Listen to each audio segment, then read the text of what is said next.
The Amazing Spider-Man is a 2012 American superhero film based on the Marvel Comics character Spider-Man, which shares the title of the longest-running Spider-Man comic book series.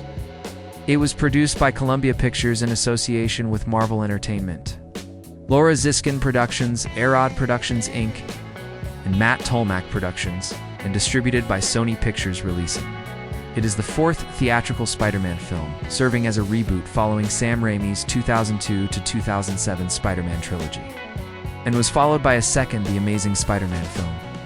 The film was directed by Marc Webb and written by James Vanderbilt, Alvin Sargent, and Steve Kloves, based on a story by Vanderbilt, and stars Andrew Garfield as Peter Parker, Spider-Man alongside Emma Stone, Rhys Ifans, Dennis Leary, Campbell Scott, Irfan Khan, Martin, Sheen, and Sally Field.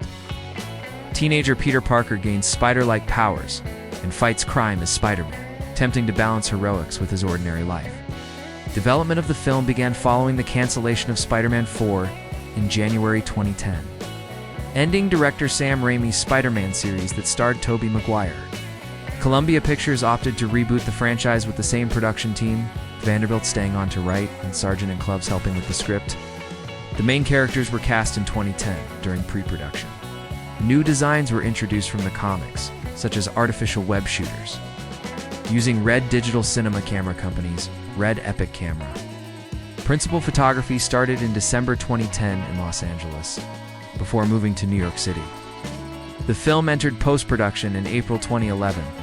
3Reality Technica provided 3D image processing, while Sony Pictures Imageworks handled CGI effects.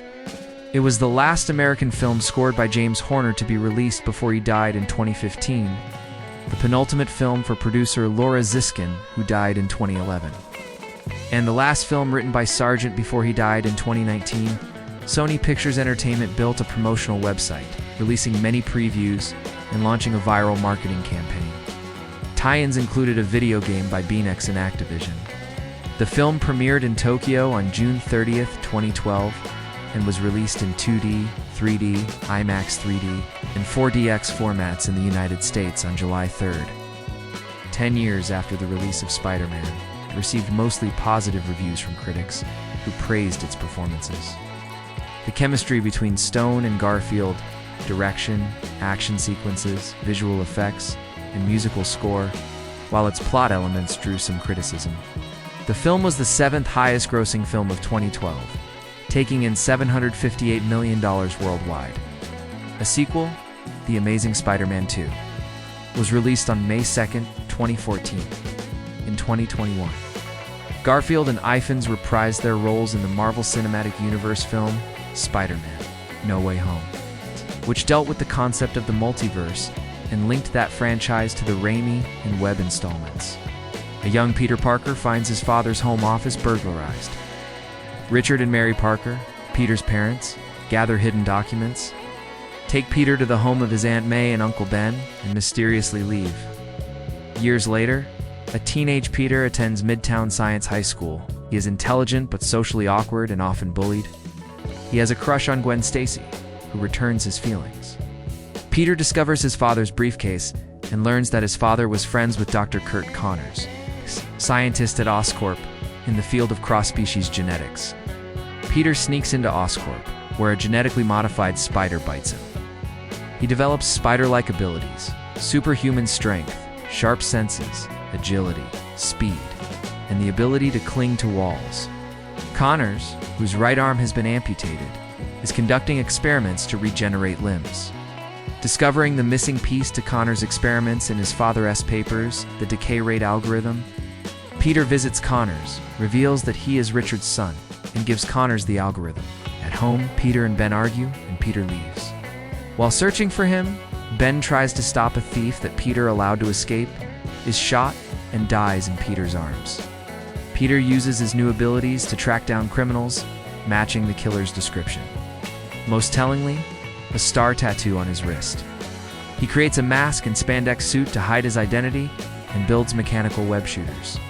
At dinner with Gwen's family, he discovers her father is police captain George Stacy, who holds a grudge against the new vigilante hero. Peter reveals his identity to Gwen, after seeing success with the lab rats using lizard DNA. Connor's superior Rajit Ratha demands that Connors begin human trials. However, Connors refuses to rush the drug testing procedure and put innocent people at risk. Ratha fires him and decides to test his serum at a Veterans Administration hospital. Desperate, Connors tries the formula on himself, passes out, and awakens to find that his missing arm has regenerated. Connors turns into a large humanoid reptilian monster while trying to intercept Ratha and attacks people on the Williamsburg Bridge. Peter, now using the alias Spider-Man, saves the people from Connors' attack. As a result of this, the police issue a citywide manhunt for both the Lizard and Spider-Man.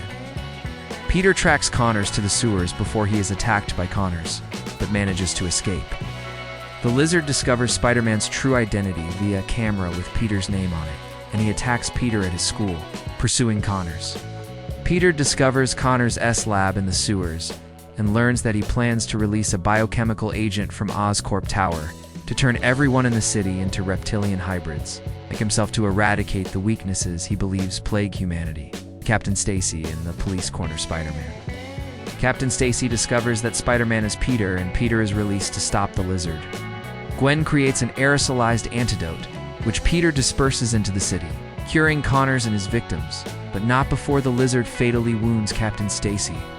Before dying, Stacy asks Peter to stay away from Gwen to keep her safe.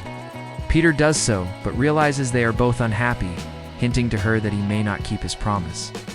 An incarcerated Connors speaks with a man in the shadows who asks if Peter knows the truth about his father. Connors tells him Peter does not know, and demands that Peter be left alone before the man disappears.